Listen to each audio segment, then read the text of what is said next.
Nama tua dengan tusibe.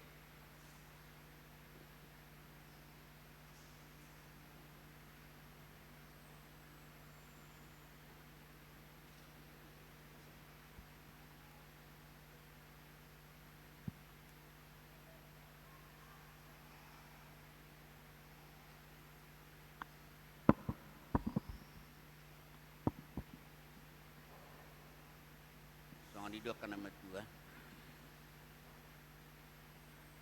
Kita bersatu dalam doa. Damai sejahtera dan anugerah yang melampaui segala akal budi kiranya menerangi hati dan pikiranmu di dalam Kristus Yesus Tuhan kita. Amin. Horas. Nagalido itat. Horas. Bapak Ibu dan saudara-saudaraku yang dikasihi oleh Tuhan, marilah kita menyambut firman Tuhan yang ditetapkan untuk kita pada minggu ini. Diambil dari kitab Habakuk pasal 2, mulai dari ayat yang pertama sampai ayat yang keempat. Habakuk pasal 2 mulai dari ayat pertama sampai ayat yang keempat. Demikianlah bunyinya, saya akan bacakan sendiri. Aku mau berdiri di tempat pengintaianku dan berdiri tegak di menara.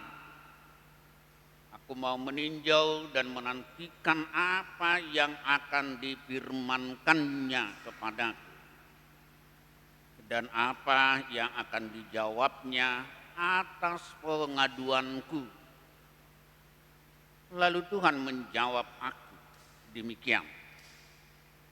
Tuliskanlah penglihatan itu dan ukirkanlah itu pada loh-loh, supaya orang-orang sambil lalu dapat membacanya. Sebab penglihatan itu masih menanti saatnya, tetapi ia bersegera menuju kesudahannya dengan tidak menipu.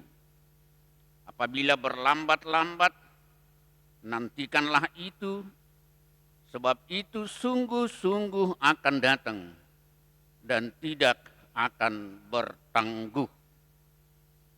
Sesungguhnya orang yang membusungkan dada tidak lurus hatinya, tetapi orang yang benar itu akan hidup oleh percayanya. Demikianlah Bapak Ibu, saudara-saudaraku yang kekasih, firman Tuhan yang menjadi renungan kita di dalam rangka menjalani perjalanan kehidupan kita hari demi hari. Beberapa kali saya membaca firman ini, saudara-saudara, lalu saya berpikir demikian. Ulu tahe narohaku. Kenapa saya mengatakan seperti itu? Bahwa apa yang dialami oleh Nabi Habakuk tidak jauh berbeda dengan apa yang kita alami di dalam kehidupan kita. Apa yang dialami oleh Nabi Habakuk sebenarnya tidak jauh berbeda dari apa yang kita alami di dalam kehidupan kita sehari-hari. Apa itu, saudara-saudara? Sebagai seorang nabi, sebagai seorang manusia bahwa Nabi Habakuk ini mempunyai keluh kesah, mengalami pergumulan sendiri, mengalami kekhawatiran, mengalami ketakutan di dalam perjalanan kehidupannya. Baik dia sebagai pribadi, baik yang dilihatnya di tengah-tengah masyarakat, saudara-saudara. Tapi betapapun keluhan itu, betapapun kekhawatiran, ketakutan yang dihadapi oleh dia, semua itu disampaikannya kepada Tuhan. Tuhan, tolong. Tolong. Keluhannya itu, penderitaannya, masalahnya, pergumulannya, tidak ada lain kecuali dia menyampaikan hanya kepada Tuhan. Tolong Tuhan. Begitu berat pergumulan dan tantangan ini. Soalnya ide hitam. Tolong. Selamatkan saya. Save me.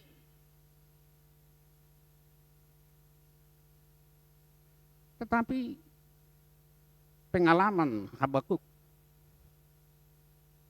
walau berulang kali dia menyampaikan keluhan itu, walau dia berulang kali menyampaikan apa yang dirasakan oleh dia kepada Tuhan, sepertinya Tuhan itu tidak peduli. Sepertinya Tuhan itu tutup telinga untuk mendengar keluhannya. Sepertinya Tuhan itu membiarkan penderitaannya. Soalnya itu hitam. Makanya saya mengatakan tadi, tidak jauh berbeda. Coba saudara-saudara kita baca pasal 1 dari Nats ini, yaitu sebelum khotbah kita. Kalau kita baca di dalam ayat 2 pasal 1 itu, apa dikatakan oleh Nabi Habakuk? Berapa lama lagi Tuhan aku berteriak, tetapi engkau tidak dengar. Wih, luar biasa itu.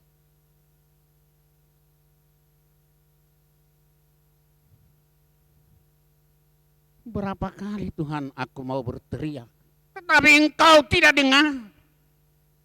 Terjadi penindasan, tetapi tidak kau tolong.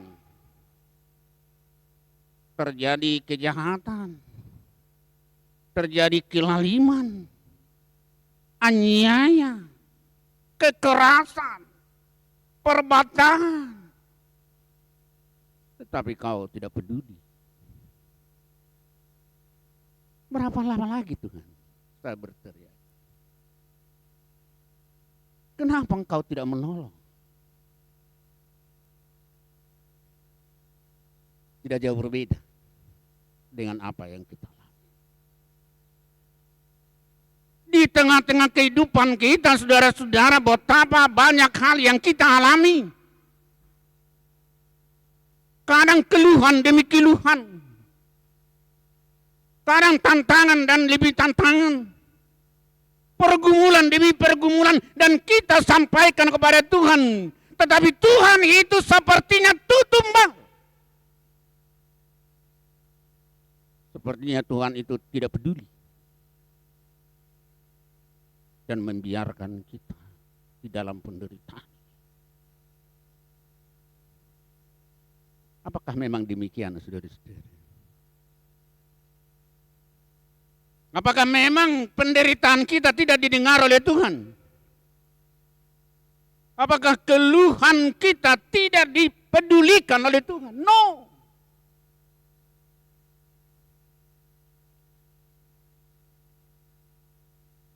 Firman yang kita dengar tadi itu jawabannya, saudara-saudara.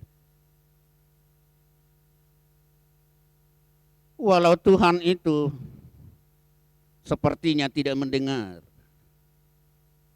sepertinya tidak mau menolong, tetapi Habakuk di dalam nats kita ini, dia tetap berdiri. Sama seperti pengintai di menara. Menantikan apa yang akan difirmankannya kepadaku. Dan apa yang akan dijawabnya atas pengaduanku.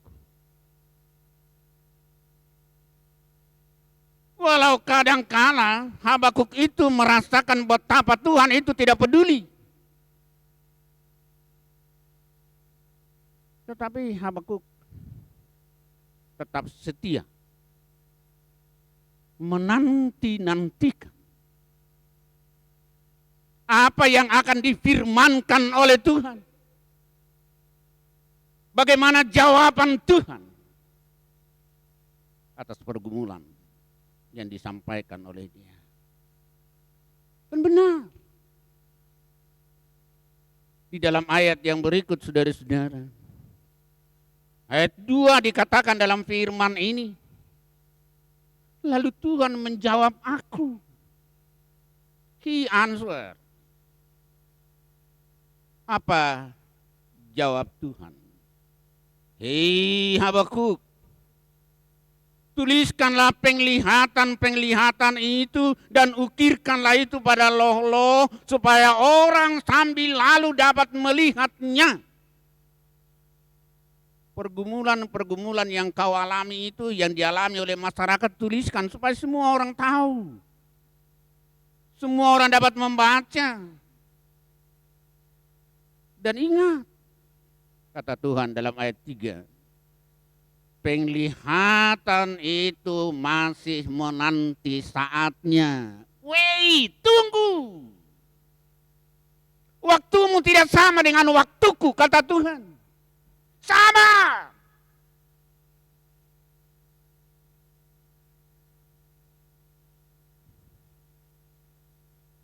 Penglihatan itu masih menanti saatnya.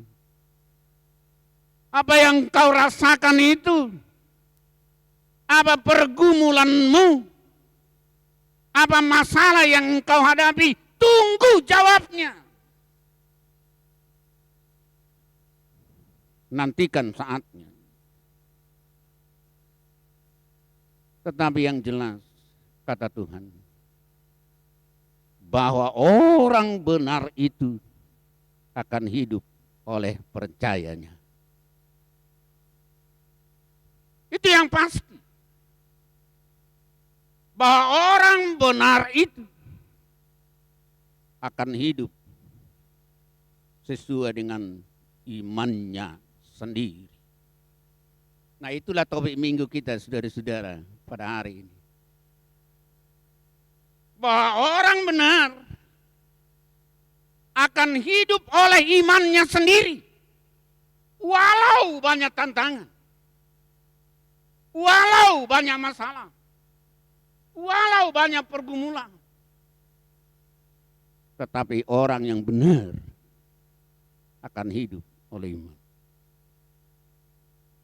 Iman, saudara-saudara, kalau kita baca di dalam Alkitab ini, sungguh-sungguh luar biasa di dalam kehidupan orang per orang. Saya mau ambil contoh, saudara-saudara,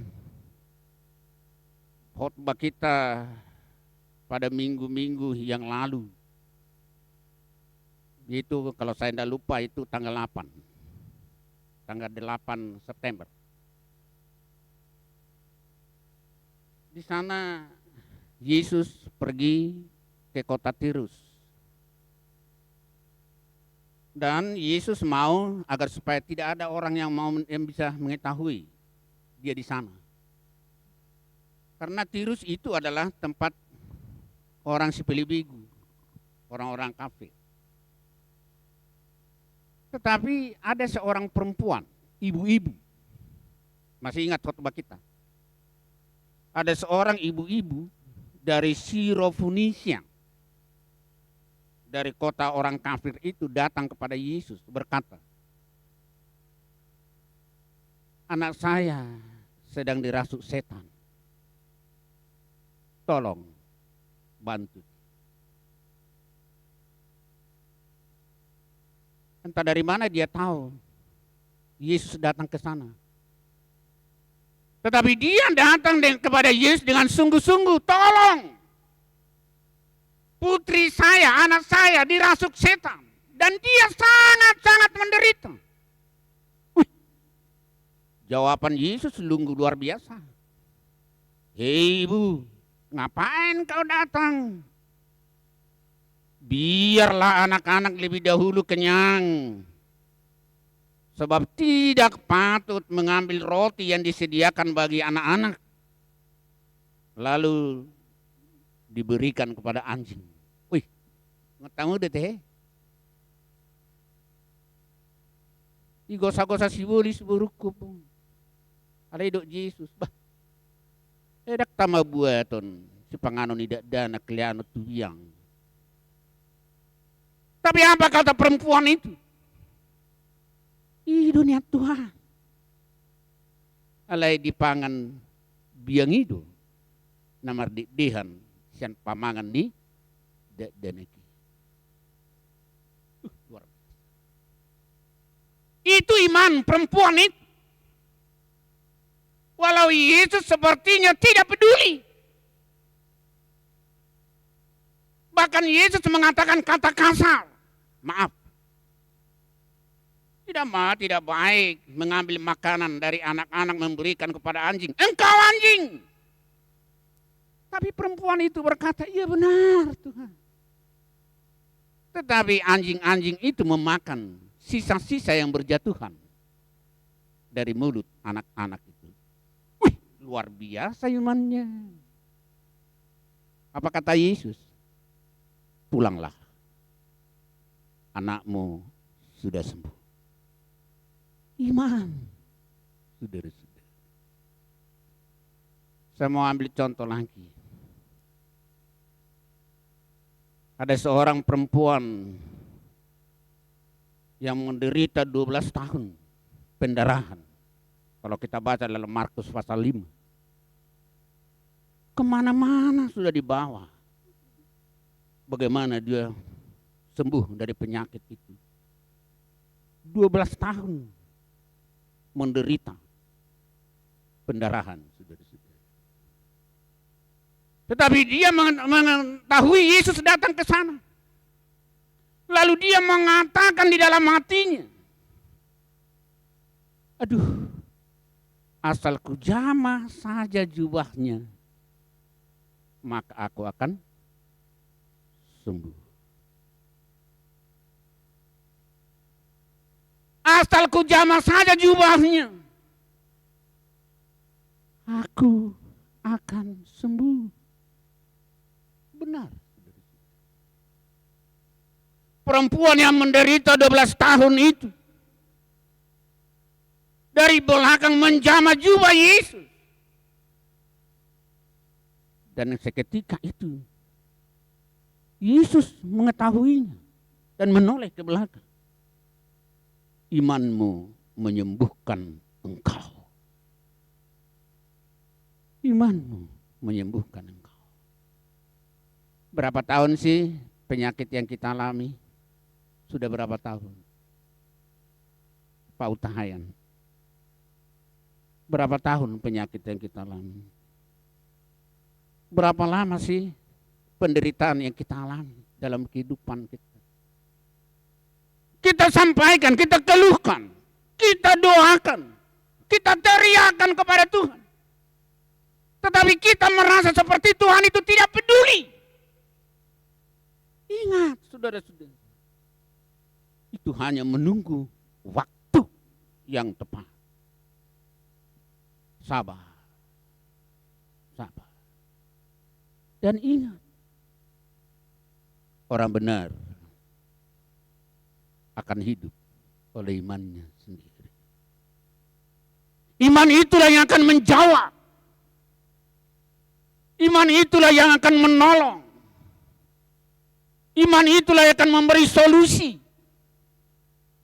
Iman itulah yang menjadi keputusan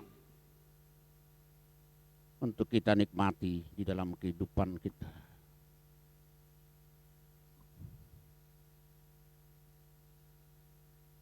Lalu saudara-saudara, apakah iman itu? Ini persoalan bagi kita. Karena tidak ada satu orang pun dari antara kita yang tidak mengatakan bahwa dia beriman. Ate, amang siturus. Berimankah kita? Ya beriman. Tidak ada yang meragukan itu. Siapapun. Tapi coba kita melihat, saudara-saudara. Paling sedikit ada 3 unsur iman. Paling sedikit ada 3. Apa itu? Pertama, kalau bahasa iman, kata iman itu diterjemahkan dari bahasa Yunani pistis. Itu bahasa Yunani. Kata pistis itu bisa diterjemahkan 2 kata. Percaya, dan yang kedua bisa diterjemahkan dengan setia. Orang yang percaya adalah orang yang setia. Dan orang yang setia adalah orang yang percaya. Lalu apa itu iman? Pertama, iman adalah kesetiaan terhadap apa yang dianggap lebih utama di dalam kehidupannya. Apa yang kita anggap lebih utama di dalam kehidupan kita, kesanalah kita setia. Contoh, tak pala hupa buah di ditar surat ate, sadong permu.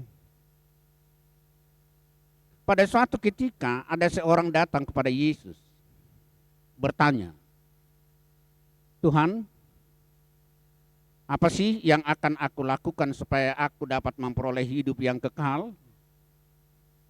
Lalu kata Yesus, loh, lakukanlah apa yang tertulis dalam hukum Taurat. Jangan berzina, jangan membunuh, hormati ayah ibumu dan semua. Lalu dia menjawab, loh kalau itu gampang. Karena itu sudah saya lakukan sejak saya kecil. Oh iya, kata Yesus. Lalu kemudian Yesus melanjutkan. Jika demikian, jual hartamu. Berikanlah kepada orang miskin. Engkau datang kepadaku supaya engkau memperoleh hidup yang kekal. Mendengar itu dia sedih dan tidak mau. Kenapa? Karena yang paling utama bagi dia adalah hartanya. Kesanalah dia setia. Jadi apa yang dianggap lebih utama di dalam kehidupannya, kesanalah dia setia. Kalau Tuhan itu lebih utama di dalam kehidupan kita, kesanalah kita setia. Lama dijawab, kita harus menanti jawaban. Setia, saudara-saudara. Setia, setia, setia. Itu yang pertama. Yang kedua, iman itu adalah hubungan individual. Hubungan perorangan terhadap orang yang siapa kita percaya. Jadi hubungan individual. Jadi molotohodo hitana prosea tu debata, kita mempunyai hubungan individu pribadi tu debata. Jadi dang bui masih buat cenga kita, tang bui buat cengon ni amatay na tadang bui. Iya, tidak bisa membonceng. Atau yang shopping, tangbui. Tetapi masing-masing hubungannya secara individu.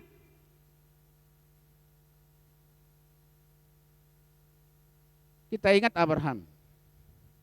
Contoh. Abraham itu lama menantikan kelahiran anaknya. Walau Tuhan itu berjanji, aku akan membuat engkau keturunanmu seperti bintang, seperti pasir di laut. Tapi lama dinantikan. Tidak lama diberikan oleh Tuhan, Tuhan menguji. Hei Abraham, persembahkan anakmu. Bawa ke gunung yang kutunjukkan kepadamu. Karena iman itu adalah individual. Dia tidak bertanya kepada siapapun. Dia tidak konsultasi kepada siapapun. Termasuk kepada istrinya. Sarah, dah. Tak konsultasi, Bang. Lagi do iba na tu inatay. Uy nang. Sojo ba? Makatay jo itapuan. Ay ro hatan itu hata madok pelihonot to inanak ko to ba? Buano nin natudulok tutan, dala pilihan situ tungonin. Coba kalau dikonsultasikan. Terodorai natai madok, ahadunimu. Tutungon nimu, balanggo tinutung, idora donon. Siatun nimu, balanggo sini ya. Ketika itu dikonsultasikan, masalah berbeda. Jadi seorang yang beriman, dia mempunyai hubungan yang akrab, yang karib, bersahabat dengan Tuhan. Secara individu. Apapun yang dia alami, sampaikan ke sana. Bertanya kepada dia. Langsung Anda pakai jaku nomor jemi toba. Yang ketiga, iman itu adalah prinsip tentang nilai kebenaran yang kita anut. Prinsip. Kalau tadi dikatakan Habakuk, dia berdiri di menara mercusuar. Iman itu adalah mercusuar. Iman itu tidak bisa bergeser. Dan tidak bisa diintervensi oleh orang lain. Jauh nak saya tahatai hapor siauta tua kadongan na susah hapor siaudo tita dan ada guna nih. Imanmu, iman mereka adalah iman mereka. Iya. Iman itu adalah prinsip, nilai kebenaran yang dianut. Matius 5 ayat 37. Hidup Tuhan Yesus demikian. Hei, kata Yesus. Katakan iya jika iya. Dan katakan tidak jika tidak. Kecuali itu berasal dari si jahat. Iya kalau iya, tidak kalau tidak. Kecuali itu dari si jahat. Orang beriman tidak pernah berada di dalam kelompok netral. Tidak ngambil netral. Halat napursiada. Salah, dan benar adalah benar. Oleh sebab itu ngadok kubereng mamereng jomma. Oleh sebab itu Bapak Ibu, firman Tuhan hari ini sama seperti Habakuk, kita pun sama seperti itu. Keluhan kita, penderitaan kita, seperti Tuhan itu tidak peduli, tetapi Dia hanya menunggu yang tepat untuk menjawab kita. Dan ingatlah, orang benar akan hidup oleh imannya sendiri. Tuhan memberkati kita. Amin. Kita berdoa. Terima kasih Tuhan atas firman-Mu yang menyapa kami di pagi hari yang indah ini. Bahwa orang benar akan hidup oleh imannya sendiri. Kuatkanlah iman kami Tuhan. Untuk menanti-nantikan jawaban-Mu ketika kami menghadapi tantangan, ketika kami menghadapi pergumulan, biarlah kami setia menantikan jawaban Tuhan. Karena Tuhan yang tahu apa yang terbaik untuk kehidupan kami. Kami serahkan tubuh, roh, dan jiwa kami ke dalam tangan-Mu. Sertailah kami hari demi hari. Di dalam Yesus Kristus kami berdoa. Amin.